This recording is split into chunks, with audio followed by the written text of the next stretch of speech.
Iran, America और Israel के बीच तनाव अब एक बेहद खतरनाक मोड़ पर पहुंच चुका है। हालात ऐसे बनते जा रहे हैं कि पूरी दुनिया की नजरें मिडिल ईस्ट पर टिक गई हैं। वजह है ईरान की संसद में तैयार हो रहा एक ऐसा बिल जिसने इंटरनेशनल पॉलिटिक्स में भूचाल ला दिया है। नमस्ते, मैं हूं निशांत। रिपोर्ट्स के मुताबिक ईरानी संसद अमेरिकी राष्ट्रपति डोनाल्ड ट्रंप और इजरायली प्रधानमंत्री बेंजामिन नेतन्याहू की हत्या करने वालों को करोड़ों डॉलर का इनाम देने वाला कानून लाने की तैयारी कर रहा है।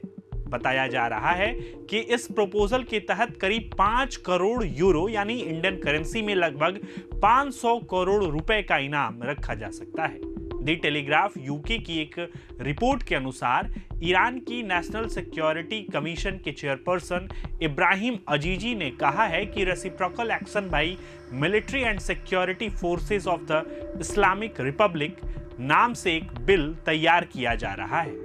ईरान का आरोप है कि 28 फरवरी को हुए उस हमले में जिसमें ईरान के supreme leader Ayatollah Ali Khamenei की मौत हुई, उसके पीछे अमेरिका और इजराइल का हाथ था।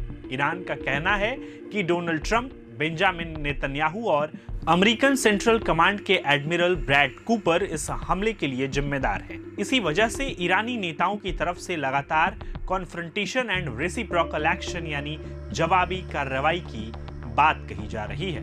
ईरानी संसद की राष्ट्रीय सुरक्षा समिति के उपाध्यक्ष महमूद नामीवियन ने साफ चेतावनी दी कि अगर ईरान या उसके नेताओं के खिलाफ कोई और हमला हुआ तो उसका जवाब केवल अमेरिका और इजराइल तक सीमित नहीं रहेगा, बल्कि उन अरब देशों को भी निशाना बनाया जा सकता है जो अमेरिका और इजराइल का समर्थन कर रहे हैं। सोशल मीडिया प्लेटफॉर्म एक्स पर बाविवियन ने लिखा कि दुश्मन देशों के अधिकारी लगातार ईरान के सुप्रीम लीडर और सैन्य कमांडर को धमकी दे रहे हैं। ऐसे में अब जवाब देना जरूरी हो गया है।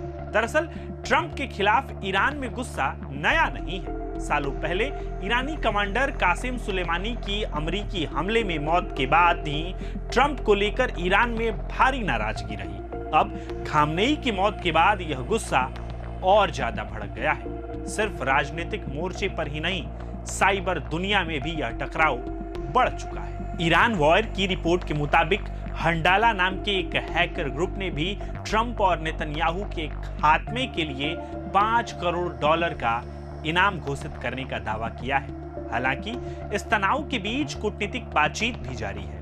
ईरान के विदेश मंत्रालय के प्रवक्ता इस्माइल बघाई ने कहा है कि अमेरिका के साथ अप्रत्यक्ष बातचीत अब भी चल रही है। बताया जा रहा है कि पाकिस्तान की मध्यस्थता में दोनों देशों के बीच कई दौर की बातचीत हो चुकी है, लेकिन दूसरी तरफ हालात और ज्यादा खतरनाक होते दिख रहे हैं। अमेरिका चाहता है कि ईरान अपने इनरिच्ड यूरेनियम भंडार को सौंप दे और अपने न्यूक्लियर प्रोग्राम को सीमित करे। वहीं ईरान मांग कर रहा है कि उस पर लगे आर्थिक प्रतिबंध हटाए जाएं और उसकी जब्त संपत्तियां वापस की जाएं।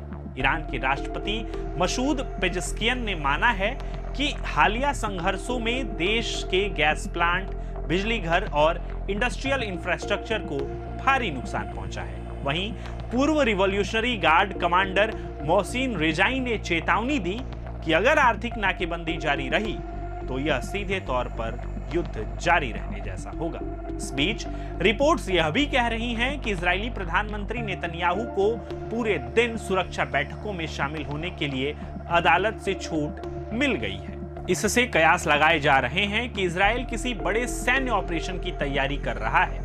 अब सवाल यह है कि क्या मिडिल ईस्ट एक बड़े युद्ध की तरफ बढ़ रहा है? क्या अमेरिका, इजराइल और ईरान के बीच सीधा टकराव पूरी दुनिया को एक नए संकट में धकेल देगा? फिलहाल पूरी दुनिया की नजरें आने वाले दिनों पर टिकी हुई हैं। आप इस खबर पर क्या सोचते हैं? कमेंट बॉक्स में जरूर बताएं। प्रभातखबर.com, विश्वास वही, रफ्तार नहीं।